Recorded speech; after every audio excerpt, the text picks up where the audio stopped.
Fala pessoal, tudo bem? Nosso assunto de hoje é a mastopexia com prótese, aquela cirurgia em que nós realizamos um levantamento das mamas, mais a colocação de uma prótese de silicone. Se esse é um assunto do seu interesse, continue comigo aqui no vídeo, compartilhe com aquela sua amiga, seu familiar que pensa em fazer essa cirurgia. E se você é nova por aqui e tem interesse em cirurgia plástica, se inscreva no canal, compartilhe e vamos lá.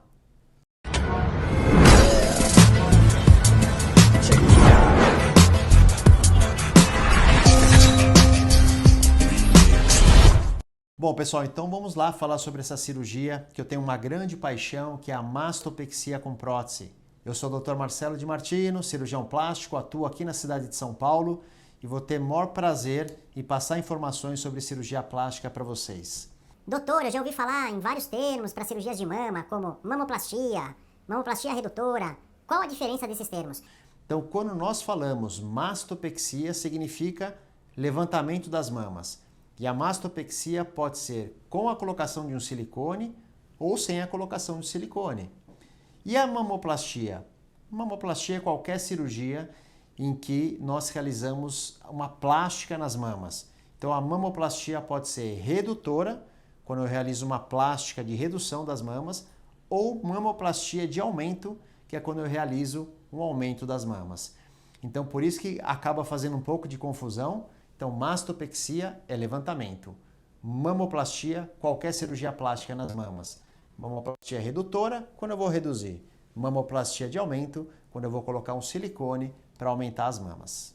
Você já deve ter ouvido alguma amiga sua, ou você mesmo, se olhar no espelho, ver que as suas mamas estão levemente flácidas. Você fala, nossa, eu preciso colocar um silicone. O silicone tem a função de levantar as mamas? A resposta é não. O silicone tem a única função de aumentar o tamanho das suas mamas e melhorar a consistência. O que faz o levantamento das mamas é a retirada do excesso de pele. Daí que vem o nome mastopexia. Então existem muitas mulheres que acabam colocando um silicone com uma mama com leve flacidez, depois de alguns meses percebe que a mama foi lá para baixo. Porque a prótese é um peso extra em que a pele das suas mamas precisa ter uma resistência suficiente para poder suportar esse peso. Então, só para vocês terem uma ideia, uma prótese de 300 ml tem o peso de 300 gramas. Então, a pele precisa ter uma certa resistência para poder suportar esse peso e não cair. Então, vocês estão vendo aqui casos de pacientes que colocaram uma prótese de silicone sem retirar o excesso de pele e apresentaram uma queda mamária precoce. Então, prótese não levanta as mamas, hein? Prótese só serve para melhorar a consistência e aumentar o tamanho. E aí, quem são as pacientes que têm indicação de só colocar o silicone? Quem são as pacientes que têm indicação de colocar o silicone e fazer um levantamento? E existe um teste muito fácil de você fazer aí na sua casa. Você na frente do espelho, olhando as suas mamas, se você não conseguir enxergar essa voltinha embaixo da mama, que a gente chama de sulco submamário, isso significa que sua mama escorregou em direção ao abdômen, provavelmente você seja uma candidata à mastopexia. Então, um teste fácil de fazer é o teste da caneta. Se você conseguir segurar uma caneta embaixo da sua mama, provavelmente só a colocação de prótese não vai resolver o seu caso. Então, na hora da consulta médica, são feitas também várias medidas da sua mama. Nós observamos todo o posicionamento dela no tórax para poder te explicar se o seu caso é apenas para colocação de prótese ou precisa de mastopexia. Então, existe um teste muito importante que nós realizamos aqui no consultório, que é o exame da medida que vai desse ossinho até o início da sua areola. Se essa distância for maior que 19, 20 centímetros, também é outro indicativo que você precisa de uma mastopexia. Somente a colocação de prótese não vai resolver o seu problema. Você vai começar a pesquisar muito sobre prótese de mama, se você tem interesse em realizar essa cirurgia, e você vai ver, ah, doutor, eu já ouvi falar na prótese de perfil super alto, já ouvi falar na prótese de perfil alto, moderada, o que significa isso? Então, a maioria das mulheres que começam a pesquisar pensam que a prótese de perfil super alto é aquela que vai chegar mais alta aqui no tórax. Será que é isso? Não é isso. A prótese de perfil super alto, e vocês vão ver agora um esqueminha aqui em cima, A prótese de perfil super alto é aquela prótese que vai projetar mais para frente a sua mama. A prótese de perfil alto, ela vai projetar um pouco menos, mas ela vai ter um diâmetro maior, ela vai chegar mais aqui em cima no colo do que o outro tipo de implante. A prótese de perfil moderado, por exemplo, ela vai projetar menos do que essas duas, só que ela tem um diâmetro maior. Então isso é muito importante quando você sentar com o seu cirurgião para conversar sobre o perfil da prótese a ser utilizado, qual que é a melhor prótese indicativa para o seu tórax. Existem pacientes com tórax mais largo, que precisam de próteses mais largas, e pacientes com tórax mais estreitos, que precisam de próteses mais estreitas. Então, cada tipo de tórax vai ter uma indicação de um tipo de prótese específica. Na hora de realizar o planejamento da sua cirurgia, uma coisa muito importante e que muitas pacientes já trazem esse questionamento durante a consulta, que é: doutor, é melhor colocar a prótese de mama atrás do músculo ou na frente do músculo? Então esse é um tema realmente muito controverso, porque cada cirurgião vai ter a sua opção, e aí eu vou comentar com vocês um pouquinho sobre como funciona esse planejamento. Então imaginem só, vocês vão ver agora um esqueminha também que a minha equipe vai montar, que é mostrando uma prótese na frente do músculo e outra prótese atrás do músculo. Quando eu coloco a prótese atrás da glândula mamária, ou seja, na frente do músculo, quem é que vai segurar e suportar o peso dessa prótese? É a tua pele e a tua glândula mamária. Então imaginem só, se você já tiver uma pele muito fina, com bastante estria, será que essa pele vai ter uma capacidade suficiente de segurar o peso da prótese? Na maioria das vezes não. Então muitas pacientes que apresentam flacidez de pele, colocam prótese atrás da glândula mamária, ou seja, na frente do músculo, vão apresentar uma queda precoce, porque a pele não teve uma capacidade, uma elasticidade suficiente para suportar o peso da prótese. Agora, naqueles casos realmente que a paciente tem uma pele mais firme, mais resistente, nunca amamentou, colocar a prótese na frente do músculo, ou seja, atrás da glândula, é uma boa opção. Agora, nos casos de mastopexia, não. A maioria das pacientes que precisam dessa cirurgia já tem a pele mais fina, com estrias, mamas flácidas. Então, nesse caso, a melhor opção é você colocar sua prótese atrás da musculatura. Por quê? O músculo realmente é uma estrutura muito mais firme e resistente para conseguir suportar o peso da prótese. Então, toda a sobrecarga desse peso vai ser direcionada para a sua musculatura e não para a sua pele. E com isso a gente consegue uma longevidade de resultado um pouco maior.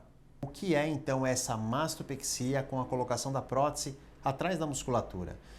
Então, recentemente, no ano de 2021, foi publicado um artigo por um cirurgião plástico brasileiro, inclusive, sobre uma técnica chamada mastopexia com alça muscular. O que significa isso?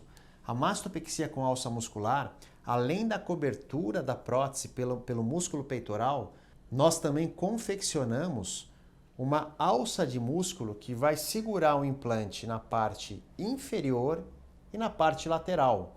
Essa é a chamada alça muscular de sustentação ou muscular sling. Com isso a gente evita que a paciente deite no pós-operatório e as mamas caiam para a lateral. Então essa alça cria uma resistência maior nessa porção lateral do implante. Então essa é a mastopexia com alça muscular. Então realizamos a colocação lá da sua prótese atrás do músculo com alça muscular, ela ficou com uma sustentação boa na região lateral, mas nós realizamos também uma outra sustentação desse implante na parte inferior aqui do tórax. Isso é o chamado sutiã interno. Então o sutiã interno, ele vai criar uma estabilidade como se fosse um aro de sutiã abaixo do seu implante, evitando que esse implante escorregue em direção ao abdômen, mantendo a projeção do seu colo também numa posição ideal por um período maior de tempo. Então, alça muscular associado ao sutiã interno cria uma estabilidade na parte de baixo da sua prótese e na parte lateral. Bom, doutor, então eu deixei essa prótese bem fixa no tórax, mas e a minha pele e minha glândula mamária? Então agora nós vamos fazer o tratamento da parte da glândula e da pele. Então na maioria das vezes eu vou retirar todo o excesso de pele e isso vai gerar uma cicatriz na sua mama que pode ser de vários tipos. a depender da sua flacidez. Então podemos realizar uma cicatriz ao redor da areola em direção ao sulco da mama, que essa é a chamada cicatriz em pirulito, né? Podemos realizar uma cicatriz que seja ao redor da areola, em direção ao sulco da sua mama, indo para a lateral do tórax, para a região da axila, que é a cicatriz em L, ou a cicatriz conhecida como T invertido, que ela vai ser ao redor da areola até o sulco e pegando todo o sulco da mama. Então, o tamanho da cicatriz, obviamente, é proporcional à quantidade de pele retirada. Então, uma queda mamária muito grande, que tem muita sobra de pele, é bem provável que seja a cicatriz em formato de T. Pacientes que têm uma flacidez de pele menor, pequena, podemos fazer ou a técnica do pirulito ou a técnica da cicatriz em L. Planejamos então a colocação da prótese, a sustentação, a retirada do excesso de pele, mas eu preciso também agora mexer na sua glândula mamária. Então, se você tem bastante glândula na frente da prótese, o que pode acontecer ao longo de anos é que a sua prótese fique e a sua mama, a sua glândula, escorregue na frente dessa prótese.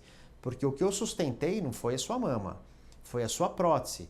Mas agora eu preciso criar estabilidade para a tua glândula mamária. Como é que é feito isso? Nós reduzimos o volume da sua glândula. Então essa cirurgia ela tem dois benefícios. O primeiro, evitar com que ocorra um fenômeno chamado waterfall. Então vocês vão ver um esquema agora do que é esse fenômeno chamado waterfall, em que a prótese de silicone fica e o peito cai. Então, para que não aconteça isso, nós precisamos diminuir a quantidade de glândula mamária que você tem. Então, esse é o primeiro benefício dessa retirada de glândula. E o segundo é que quanto menos glândula mamária você tiver, menor o risco de um câncer de mama futuro. Então, essa técnica não é muito indicada para pacientes que não tiveram amamentação, para pacientes que pensam futuramente em ficar sem prótese de mama, porque aí, como nós reduzimos o volume da mama, se você tirar a prótese futuramente, você terá uma mama muito pequena. Em contrapartida também, caso você não tenha amamentado, a chance da amamentação ela acaba diminuindo bastante. Uma dúvida muito frequente: como é que vai ficar a sensibilidade da minha mama depois dessa cirurgia? Então, muitas pacientes mantêm a mesma sensibilidade, não perdem sensibilidade no mamilo e na areola, e tem um grupo de pacientes realmente que vai perder um pouco a sensibilidade. O porquê disso? Imaginem só, vou dar um exemplo para vocês, que aqui é um mamilo e uma areola. Atrás desse mamilo e dessa areola são conectados veias, artérias, nervos, ductos mamários, e quando eu vou fazer a elevação dessa areola, a elevação não é feita dessa maneira, tirei a areola daqui e coloquei ela aqui para cima. Não, tudo isso daqui é rodado junto. E quando eu estou elevando a sua areola, eu estou tendo uma torção da veia, da artéria, do nervo, do ducto mamário. Então, por isso que quanto maior o grau de elevação de uma mama, maior a chance de alteração de sensibilidade e maior a chance de alteração numa amamentação futura. Doutor, eu já ouvi falar que colocar prótese atrás do músculo dói bastante. Isso é verdade? Então, isso não é verdade. Antigamente, se tinha uma noção de que quando você colocava uma prótese de mama e fazia uma mastopexia, a paciente tinha que sair com os braços encolhidos e ficar um mês sem a movimentação do braço. Hoje não.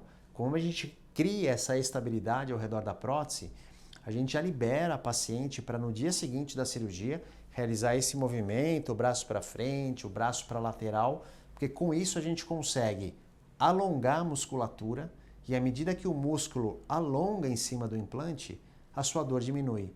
Antigamente não podia movimentar, o músculo ele ia contraindo em cima dessa prótese e a dor ia aumentando a cada dia. Agora, com uma movimentação precoce dos seus braços, então você já pode sair da cirurgia no dia seguinte, ou quando chegar no quarto, escovar seus dentes, lavar o seu rosto, se alimentar sozinha. Então não há problema nenhum em realizar esses movimentos dos braços, mesmo após a mastopexia. E aí a gente percebe que com a movimentação precoce dos braços, o músculo relaxa, melhora a drenagem linfática da musculatura e a paciente consegue retornar mais rapidamente às atividades do dia a dia. Então, Então, em média, em torno de 2 semanas, o paciente está se sentindo bem e já está liberada para dirigir. Com mais ou menos 2 semanas, já é possível retornar ao trabalho presencialmente. Na 3ª, 4ª semana, o paciente está se sentindo bem, eu já libero para iniciar uma atividade física, que pode ser uma caminhada, uma bicicleta, exercício que tem um pouco mais de impacto, como uma corrida, entre 45 a 60 dias, e a atividade física de musculação, crossfit, a partir do 2º mês. Uma outra maneira de minimizar o seu desconforto no pós-operatório, além da movimentação dos braços, é a realização de drenagem linfática e a colocação de taping nas suas mamas. Então, nós temos equipe de fisioterapia que faz esse serviço de colocar os tapings, realizar uma drenagem linfática precoce a partir do 2º dia de pós-operatório, tudo para facilitar o seu retorno às atividades do dia a dia e minimizar a sua dor no pós-operatório. Então é isso aí, foi um prazer estar com vocês aqui nesse vídeo, respondendo um pouquinho sobre as dúvidas da mastopexia com prótese. Se você gostou do conteúdo, compartilhe aí com a sua amiga que pensa em fazer essa cirurgia. Se você não se inscreveu, se inscreva aqui no canal. Espero que você tenha gostado. Foi um prazer ficar com você até o final do vídeo. Se você gostou do conteúdo, compartilhe com a sua amiga que pensa em realizar essa cirurgia. E espero te ver em breve aqui nos próximos vídeos. Até mais.